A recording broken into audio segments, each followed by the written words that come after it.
Here's Aljo, Funkmaster himself. Oh, there he is. Wow, look at those guns. Dang. Shredded. They don't make them like this anymore, Ariel. No, they don't. They don't make them like this anymore. Look at you. Well, thank you for joining us as always. How are we feeling? We look good. It looks like you are in tremendous shape. It looks like you could fight this weekend, Aljo. You're shredded. I don't even want to show you the abs. I'm not even going to show you the abs. I don't want to do that to the viewers. No, you can. But I'm ready to go, man. We're PG over here. I'm telling you that much. I saw that video that you posted of you doing like the guitar thing. You were looking shredded when you posted that, whenever that was, like a week ago or so. Yeah. When they announced that the fight was going to be pushed back, I'm in great shape right now, man. And it's unfortunate once again. The fight gets pushed back and I have to take my foot off the gas. The same way when we had the first fight for December 12th that Jan pulled out for. 3 weeks before the fight, he pulls out for personal reasons, whatever that means. I'll let the viewers let their imaginations run wild because I don't know what that means. He had his visa. The UFC told me he was injured. He wasn't injured because he was working out. And he sent me a video on Instagram, a voice note, pretty much saying he wants to fight with me, but we can't fight right now. I don't know what the hell that means. So unless he's on the extra supplements, I don't know, that good old acai. It's just annoying to have to get into shape and then have to figure out a way to pull it back the right way and time it right so that you're not overtraining or you don't get bumps and bruises here and there so that you can have a good training camp, you know? So here we are again, April 9th. So you were told March 5th, right? Initially you were preparing for. So. And what was the reason that you were given as to why it got moved to April 9th?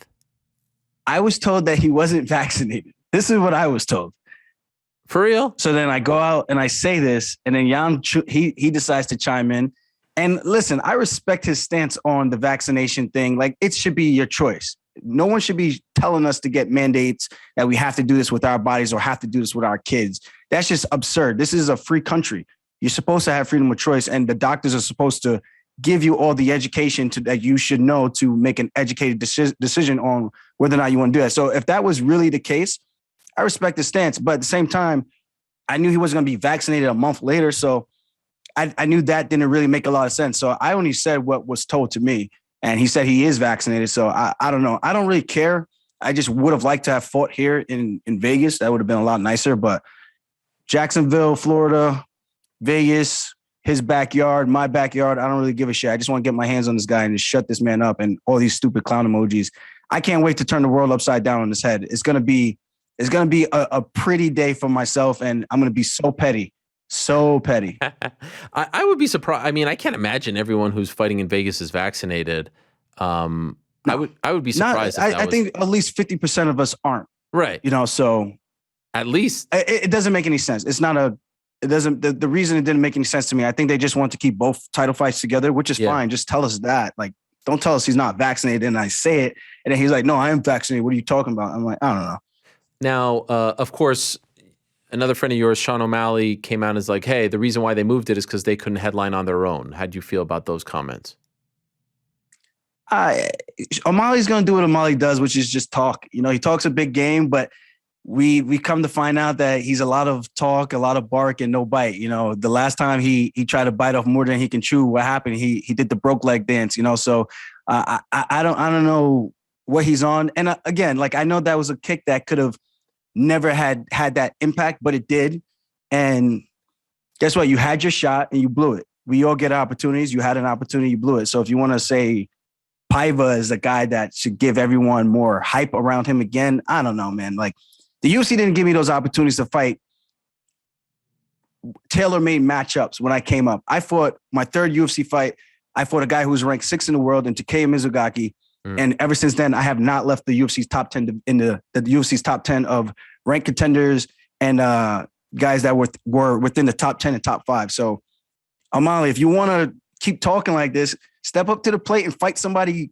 I don't want to say good, but fight someone that's a contender, a real contender. You know what I mean? So we can see how good he really is. I mean, Ricky Simone's been calling him out. Marab's been calling him out. A lot of guys been calling him out. Kelleher's been calling him out. Fight somebody, bro. Fight somebody.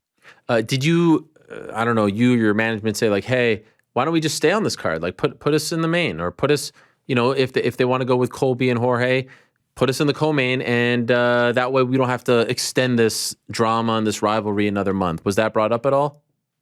No, not to me at least. And I wouldn't have had a problem with that. I do think O'Malley had a point in possibly saying that maybe we probably couldn't headline a card by ourselves, but that's not on us. That's on the UFC to put together a fight card that's worthy of customers wanting to pay a $70 price tag to pay for it. I think that's pretty black and white. You can't just rely on one fight to be the main fight for. I mean, I don't know a lot of people who's going to pay $70 just to watch one fight. I usually, when I pay 75 now, watch 75, by the way, it just 75. It just got bumped. Yeah, so I want to watch good fights. I don't want to just watch one fight. Like when it comes to boxing, they just have Canelo versus whoever. Yeah, I'm paying to pretty much see Canelo, right? But that's a big price tag to pay to see one fight, and you can't justify doing that for that and doing that for this. So it's got to be a little bit more to the metrics. It can't just be one person. I'm pretty sure if it was just Sean O'Malley and a bunch of other guys that are up and coming, not really any type of notoriety, people aren't paying $75 to watch Sean O'Malley fight either. So I don't know what the hell he's talking about in that regards. If the UFC puts together a great card with top 10 fights and matchups that mean something, people are going to pay, so it doesn't matter who's really headlining. The UFC is the UFC. If it's a good fight card, people are going to pay to tune in to watch it. And that would have been cool to stay here in March, but I like being on the card with Volkanovski and whoever else is going to be. I think it's Korean Zombie right now. So I think that's going to be a good card regardless. How's the neck? How are we feeling? The arms? Is everything 100%? Dude, I'm A1. If they had just given me a little bit more time earlier, we could have possibly been on this card this weekend, so. Wow. It is a little frustrating. I was hoping to make that 1 year anniversary to pretty much the same way I did with the Pedro Munoz fight to the Corey Sandhagen fight when I had my wrist surgery. I had 2 procedures on my wrist for that torn ligament.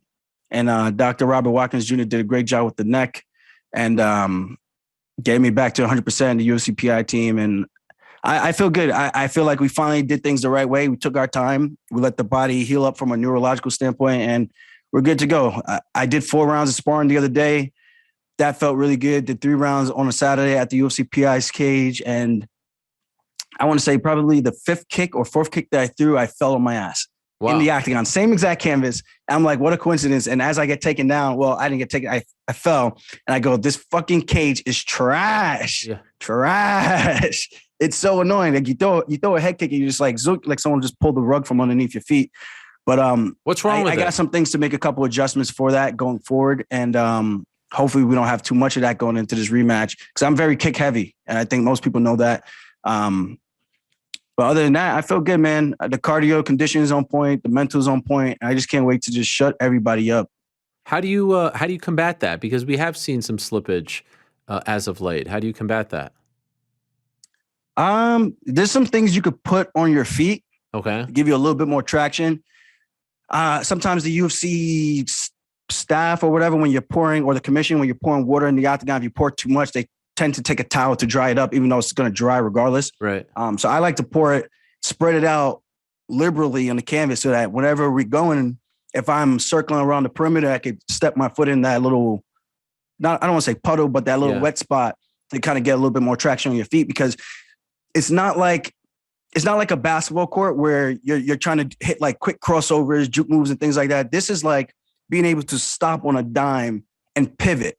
So if you're throwing a head kick and you're sliding, you lose with the inertia, you lose your footing. If you're going for a takedown and you start to TP and try to drive your shoulder into someone's chest, your feet slide underneath you. The decals do help a little bit. That was one of the things we found out at the PI. We tested a couple of things, and that's going to be one of the things that we look for. Make sure that we have the decal under our feet so that we can get a little bit more friction so that we can pin the guy there like we do in the cage. In the cages that we train in, the canvas is just different. So we're able to really set our feet. And once we pin you there, it's really, really hard to get off the cage. And I can literally keep people there for an entire round if I want to, So I'm just excited, man. There's a lot of takeaways from the first fight, but the first fight is not going to be nothing like the second. And I think if people remember my last performances before that, before my Academy Award-winning performance, March 6th of last year, people can remember that I'm still a top contender in this division, and I didn't get here by accident. I didn't have to beat Uriah Faber to get to fight for a vacant title against a guy who's coming off of a loss. The UFC doesn't make sense sometimes, but it's their company. They're gonna do what they want to do. When I fought Corey Sandhagen, everyone was saying that should have been for the undisputed title. because we were the two highest ranked guys coming off of the two highest ranked wins in the division, not fighting people coming off of losses. And instead, they gave it to the popularity contest for Jan and Jose Aldo. So it is what it is. I think people are starting to see that Sandhagen is a real deal, even though he's had some tough losses. They see Jan as a real deal as well.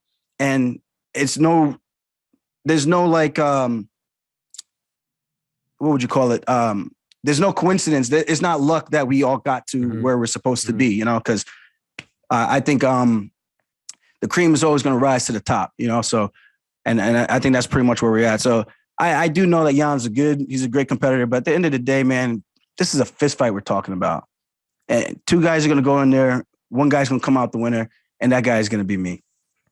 How tired are you of thinking about this guy? And it's not just like, it has to be exhausting, right? Because it's not just talking about him, thinking about him, the fans, I mean, the Instagram, the comment, like, isn't that part of the motivation here to just kind of move on from your life with this guy? At some point, you have to move on, right? We're talking, like, once you beat Sandhagen in June of 2020, and then he won in July of 2020, right? That's when it's been almost now. We are going to approach 2 years by the time this fight happens in April, right? 3 months shy of 2 years of you guys like this, and everything has obviously elevated in the last year. It's got to be exhausting, right? Oh, 100%. It's not exhausting in the sense of like the fight matchup. Like, that fight's always going to be good. Jan versus Sterling is always going to be a good fight. Jan versus Sandhagen, myself versus Sandhagen, it's always going to be a fun fight. It's exhausting with all the talk because we can't compete against each other. We've been delayed so many times. He's delayed the fight the very first time, and then we had the fight. The guy's a moron. He gives me a golden ticket to get a chance to redo it. Here we are. I got rushed back into a fight to accept the fight.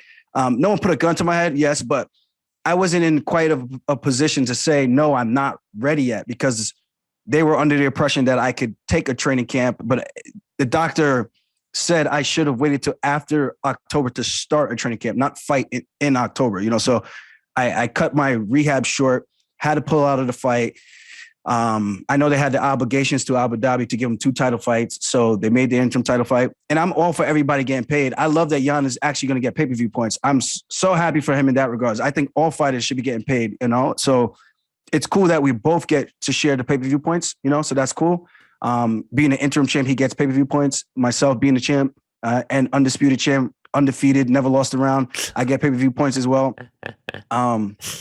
So I'm just ready to move on to the next chapter of my career. I want to take out Peter Yan in spectacular fashion, move on to TJ Needleshaw, take him out, then take on the King of Rio, take him out, and just continue to build my legacy. And I think that's where I'm at right now. You know, it's just been a long time coming.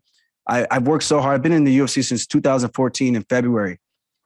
You know, I've like I said, my third UFC fight, I've been fighting nothing but ranked guys ever since then. I haven't gone backwards. So no one can ever discredit anything I've done. And you look at all my fights leading up to the belt, I never dropped a round. I haven't dropped a round. Jan has actually dropped rounds before, you know? So I know what it is. People can say whatever they want because they've seen that fight. I know the reasons for that, for why I performed that way. And it's one little twist, and everything's back in order. And then we could finally figure out who's really the king of the division and just move on. I saw you training with Thug Nasty, Bryce Mitchell. Now I have 2 questions about that. Number 1, first time that you guys trained together? No. Remember, he came out to New York and he stayed with us at Ali Quinta's house. Really? And when was that? Yeah, he was like hunting down some raccoons, some Long Island raccoons. And I never really understood him back then. I was like, this cat is strange, man. We don't do that type of shit around here. Yes. That's not what we do. Wait. But, when was this? And did you guys film that? I mean, Bryce Mitchell on Long Island shooting raccoons feels like incredible content. Well, we didn't film him shooting raccoons, but I don't know if that would be actually okay to post. But I think that was back in 2015 for sure, because I had just moved in with Ali Quinta. So I had just fought Mizugaki. So about 2016, because he wasn't in the UFC yet. Okay. So that was a couple years ago. Myself, Murad, we all got to train with him. And he was really good back then, undefeated. He's still undefeated, right? If I'm not mistaken. Yeah. Yeah, that's what I thought. And Thug Nasty is good, man. We had some good drilling sessions. I posted some content with us training, and I didn't want to post too much, but I wanted to give people like a sneak peek preview of like just like the type of way I like to train And I think it's been very beneficial for me because that's kind of what has helped me progress as fast as it has. Because I feel like I take a lot from the Thai style of fighting and sparring because they spar very, very light, whereas more so touch sparring as opposed to really trying to take each other out. Some guys, man, they play rock'em sock'em robots in there, and I'm not about that. That's I want to have longevity. And that's why I think I was able to even withstand those type of strikes from Jan in that third and fourth round because I'm in great shape and I haven't taken that many shots to the head. So I don't want to use up too many of those, but training with Bryce was really good. We got to get a couple of live grappling rounds in. That was fun, very, very competitive, and some good scrambles that I think people would have enjoyed. And it was cool. Just chopping it up with him, catching up and talking some real estate and some things like that too. Did you happen to check out his rap skills by any chance? I only heard that one song that you posted. Yeah. And then I listened to that one. Not bad, right? Arkansas was really good. Arkansas is tremendous. But, I mean, the kid's got skills, right? You could see from the one song. Yeah. It was weird because people were like, some people were giving him praise and some people was kind of throwing shade like, oh, he's not that good. I'm like, come on. So what is good rap? Yeah. Because I guess I don't know what good rap is. If you got a good flow, you actually make some sense and there's some consistency in like what you're talking about, I think it's good. I mean, not everyone's going to be like Kendrick Lamar and J. Cole, you know what I mean? But I mean, for what it is, rap this day in history, I think it's pretty damn good in comparison to what we've heard in the past, you know? So I think he might give Willie a run for his, I think he might give Willie a run for his money. Well, you're not a big T Wood fan. I saw. I'm a big T Wood fan. I'm just saying. I think he gives him a run for his money. The song that you sang. Do we have the song from his Instagram? The one that you sang while holding the belt as a guitar was kind of like "I'll Beat Your Ass." It was like a remix. Oh yeah. Right? Yeah. You know, I didn't realize that until afterwards. Oh, okay. Someone said the last time someone sung that song, you know, the streak they went on. I thought that was. I was like, huh, but someone else's fortunes is not going to be my own, you know. Sure. I don't let that dictate my own life. It is amazing. I mean, honestly, I really do think that he's good. I really do think that he has skills. Like no one would have thought Bryce Mitchell could sing like that. I also saw you in Georgia. You posted some of the stuff from there. Can we take a quick look at this? Because I saw you getting down with your bad self. We have that clip of Aljo in Georgia dancing. I mean, I have to say, yeah, here it is. Look at you guys go. We're showing it right now. I mean, wow, what a scene this is over there. You got, I see you on the horse. You got the animals there. They love you over there in Georgia, not the state, the country.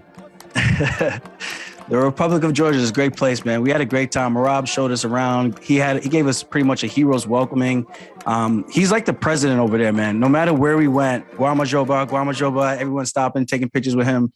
Great dude. His people love him. His village is great. We went to his house and I feel like there was like 50 people there and nonstop drinking wine. And I had to tell him like, bro, you can't have us going to do these seminars and training with the students and having us drinking wine before. Right. And then the wine after, and then wine in the morning. Like, because he doesn't drink. So Al and I were like, dude, this is too much. Like, I'm not recovering because we're not sleeping. But outside of that, man, he made us do so much in such a short amount of time. It was great. Like, I was like inspired to want to explore Long Island more because of that.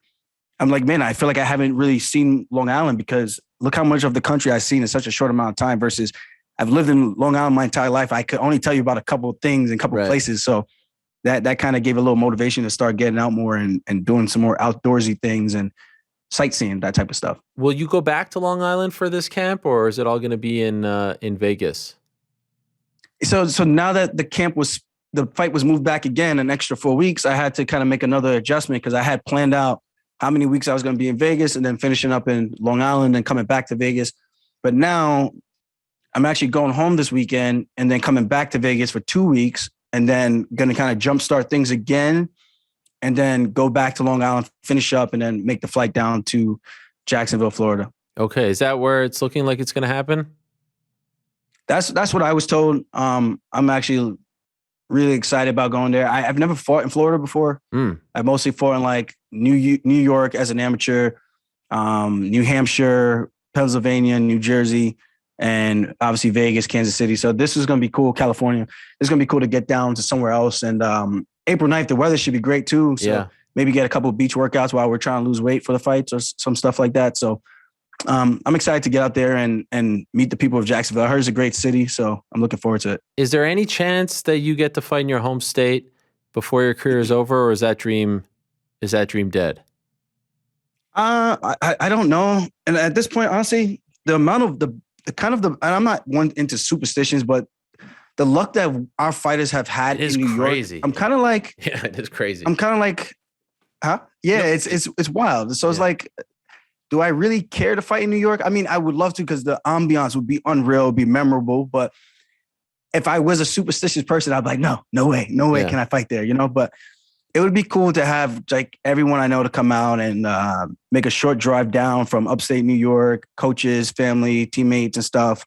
And obviously it's the Mecca, So not the fight capital like Las Vegas, but it's the Mecca, it's the Big Apple. There's a lot of places, a lot of people's, the melting pot. It would be great to have at least one fight there before my career is all said and done. And who knows when that's going to be? But I don't plan to fight until I'm 40. So hopefully they figure it out. And it's what I was told from the commission is literally the doctor coming in and making one change in the rule book, the medical rule book, and I'm good to go. And a couple other fighters will be good to go as well. So hopefully they can figure that out, man, because we can make some good money together. Okay, so you said you're not going to go till 40. Right now we are 32, turning 33 in July. So realistically, when do you want to go? Like if in a perfect world? I'm getting old, man. I had originally said when I first started MMA, I thought I was going to be a champ by like 24, and then I was going to retire at 32. Wow. And yeah. And now here I am 32. I'm like, yeah, I'm not done yet. Yeah, of course. I feel like I got so much more left in the tank. I got so much more I want to do. And getting my neck fixed, it gave me like a fresh lease on my athletic career. Like I feel like all the things that I was talking about in terms of the pain and things that I was walking around with, it's all gone now. So I almost feel like I could do it even longer if I really, really wanted to. But it gets to a point where you compete so much. I've been competing since 10th grade in high school as a wrestler, cutting weight week after week in college. I mean, now I'm not doing it as much. I don't know what that year is going to be, but at some point I would like to start a family and I would like to be able to make sure I can spend time with my family. And it would be cool to obviously be an athlete while I have kids so that they can enjoy that limelight aura, so to speak. But if I do the right thing and win the fights that I should win, especially this one, winning this fight, I think is going to make me, in terms of a draw, a superstar, whatever word you want to use, adjective to describe it, I think it's going to put me over that hump in a very big way. And I think the kids would benefit from just that, So it's all about what I do in the future, and we can control our future. The same thing with even Calvin Kattar, I wrote him off as well. But at the end of the day, like I said, it's a fist fight, man. Anything can happen when you get in there. And people that try to set things in stone, like nothing can happen. Like every dog has a day, every squirrel finds his nut. And I truly think just on paper, if you look on just paper alone, I think my stats are better than Petr Yan's. And I like my chances with that, with a little bit of hard work, some good opportunity. April 9th, it's gonna be a good night for myself. By the way, this may be a little inside, but I remember they posted a picture. I think it was the ESPN MMA account posted a picture of you guys when the fight was first reported, and you didn't have the belt, and everyone got mad about that. And then I looked. It's on my waist. It was on your waist, but I looked on Getty, and because I think you were rushed to the hospital, like you didn't get that photo shoot that you guys get after the fight, right? Like you don't have those official photos with the belt. Does that bother you? Ariel, I would not have I would not have done a photo shoot after that fight. Right. No, I know. But you know what I'm talking about, right? Like you guys go to the back and you take photos, you win the belt, whatever, you have a big win. Those pictures don't exist. So like the only picture of you with the belt around your waist is the one where like it looks like you're in pain, like where he's raising your hand. I'm pretty much crying. Yeah. Okay. I didn't want to say, like, it looked like you were emotional, but I didn't know if that bothers you, because I saw people getting mad on your behalf. People had your back, like, hey, where's the belt? Where's the belt? So I was wondering how you thought about that or how you felt about that. Yeah. So even like before, during fight week, we take our photos, and going into the title fight, which I just found out about, obviously in the last fight, they make us take pictures before the fight with the belt, just in case you win, kind of thing. So I think they've been using some of those pictures. But yeah, after the fight, I had that night's a big blur for me, man. That's probably the only thing that really rubs me wrong when people say like I was faking. Like, dude, you can't fake memories. Like, you know what I mean? Like, I don't remember a lot of the stuff that happened. So it's just like, that's the only thing that really, really like irks me. And then I have to kind of remind myself, like, these people are just freaking, there's just crazy people out there and they know it all, you know? So at the end of the day, we all know those type of people and usually no one likes them, you know? So, yeah, but other than that, I would never have done. Normally you do a victory lap. You go in the bag after you win, you go to the bag, you take pictures. You know, not a lot of people would know about this because, you know, we actually do it. And when you go back there, you get to enjoy the moment, fruits of your labor. You go there, take pictures with yourself, with your teammates if you want to. I've done this multiple times with Marab, Ally Quinta, Chris Weidman, all the guys from the team type of thing. So after that fight, even if I wasn't as in bad a shape as I was and I wasn't going to the hospital, there was no way you were going to get me to take pictures with the belt after that type of performance, you know? At the end of the day, like I said before, man, the fight with Corey Sandhagen and I should have been for the belt to begin with. So I always viewed myself as a champion. I always said I was defending my belt against Petr Yan. So the fight went the way it did, and now we get to do it again, and that's really it. And perfect scenario, this fight happens April 9th, and then it seems like TJ is the guy that you would want. Do you think he should fight someone else in between now and then? Or? No, I would like to fight TJ. You know, he's one of the guys like a Dominic Cruz who's been around forever. Everyone knows who he is. He's one of the, I wouldn't say the grandfathers of the division. He made the division what it is. Himself, Barao. I fought Barao. He fought Barao. I was the second guy to beat Barao outside of TJ. Then you have Dominic Cruz, who was the guy outside of Uriah Faber. But Dominic Cruz was the guy for 135 and then coming into the UFC 135. So he's the most winningest guy, including his WC wins. That's the guy I'm chasing in terms of legacy and cementing my names on the all-time wins list. But I would love to fight TJ. And it's just kind of a joke. Like the whole USADA thing, man, it's kind of laughable because it wasn't even USADA that caught TJ. It was the Athletic Commission, the New York Athletic Commission. What are we paying USADA to do? Is this just like a front to just kind of like remove all liabilities? Like say, hey man, we're third party. This is the third party that we pay to test our guys. We have no accountability for this. Cause I don't get it. It doesn't make any sense to me. Cause I'm like, all these guys in these other countries, I don't think they're being tested as much as we're being tested. And I do think, and people could tell me I'm crazy. I've watched Icarus. I've always had my suspicions about things. This sport was kind of founded on like being prideful of, yeah, I'm jacked, I'm a monster. Look at the back of the days of like what people used to look like. The Sean Sharks, I don't want to disparage anyone's name, but we kind of know who's who. The Belfords, we know what's up. So to me, to try to tell me and convince me that people aren't still doing stuff. If USADA can't catch TJ Dillashaw, who actually been outed by Cody Garbrandt in a press conference, and USADA doesn't think, maybe we should look into this. Because Garbrandt said he was the one showing people at the gym how to do it. Nothing happened after that. But the athletic state of New York catches TJ Dillashaw. So what are they doing? Seriously, what are they doing? And I don't think anyone is going to test from the USADA pool over in these other countries the way that they're testing us. Like in the United States, you pop somebody, you pop a John Jones, and you pop everybody else. You're like almost like a hero. Like you get the little badge of honor. It's like cool that you caught that guy. But these other guys from these other countries, when they're not being caught, like, do you think they're really trying to catch their guy? Like they're people who is pretty much like they're like treated like royalty. They have the red carpet treatment. Like those smaller countries, and Russia's not a small country. I'm just saying, like, those smaller countries, they're just looked at differently. It's perceived different. Like sports is like the ultimate thing for them. Like when they win the Olympics, when it's so prideful, it's so fascinating how different like they're treated when it comes to sports, the life of sports compared to the United States. Like we're kind of like spoiled. We have all these other things. It's a great country, but we have all these other things. So we don't really treat it the way like these other countries do. They're rewarded. Like they are like God sent when they win the Olympics type of thing. So when you have these athletes who are in the top of their sport, you think these guys are really trying to pop their guys? I don't think so. I mean, people could tell me you have no evidence. What? Dude, come on, man.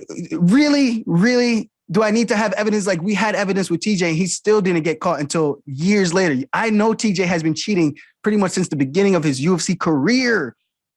It is what it is. People are cheating still. And whatever, man. We've been competing against guys like this and we just got to beat their asses anyway, you know? So at the end of the day, you can't teach heart.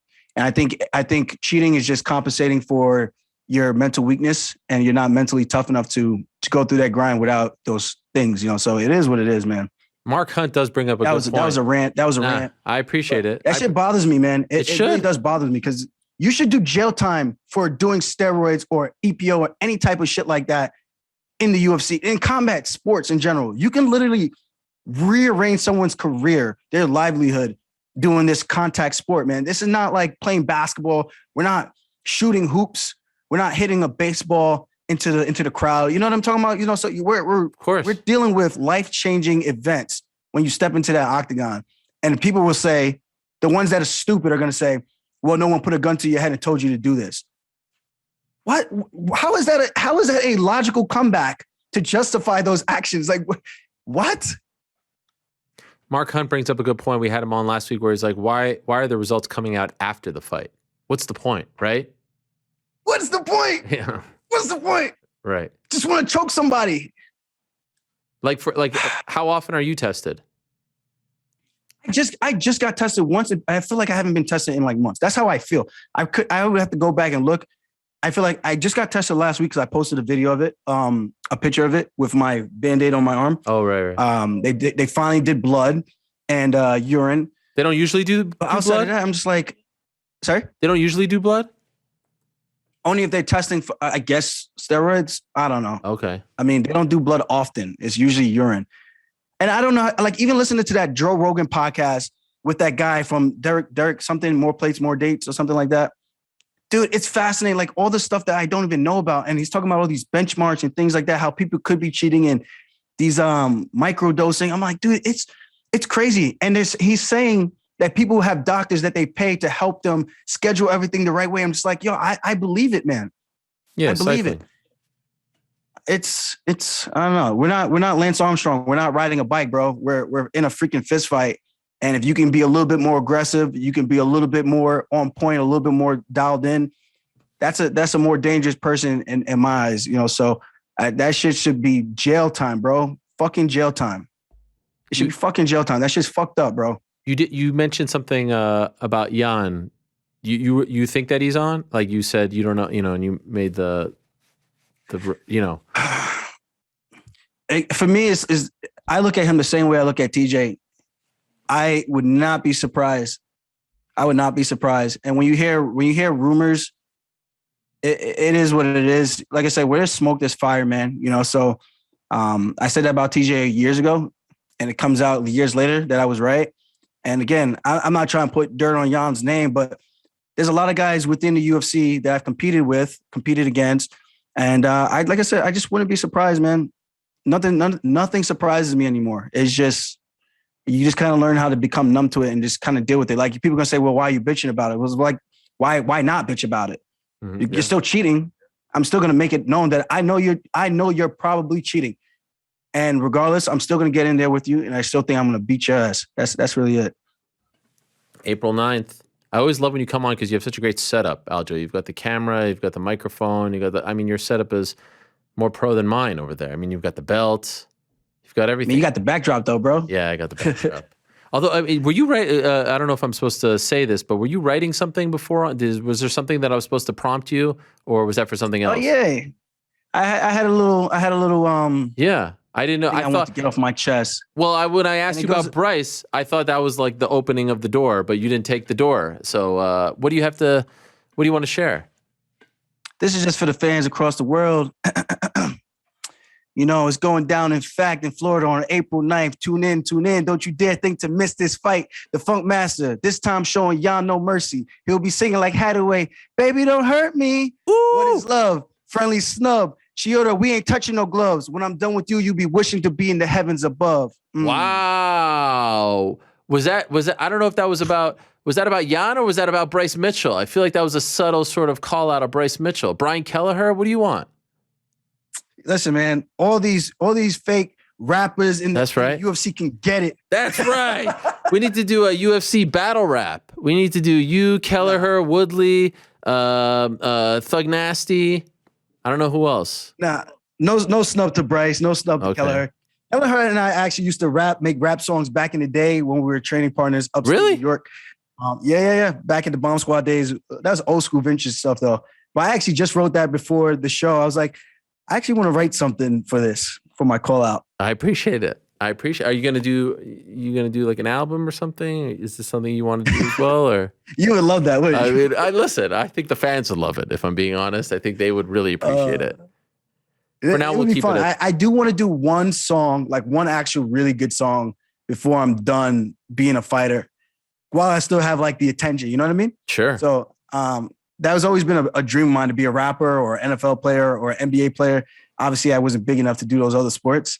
So I defaulted to wrestling. Now I'm a fighter.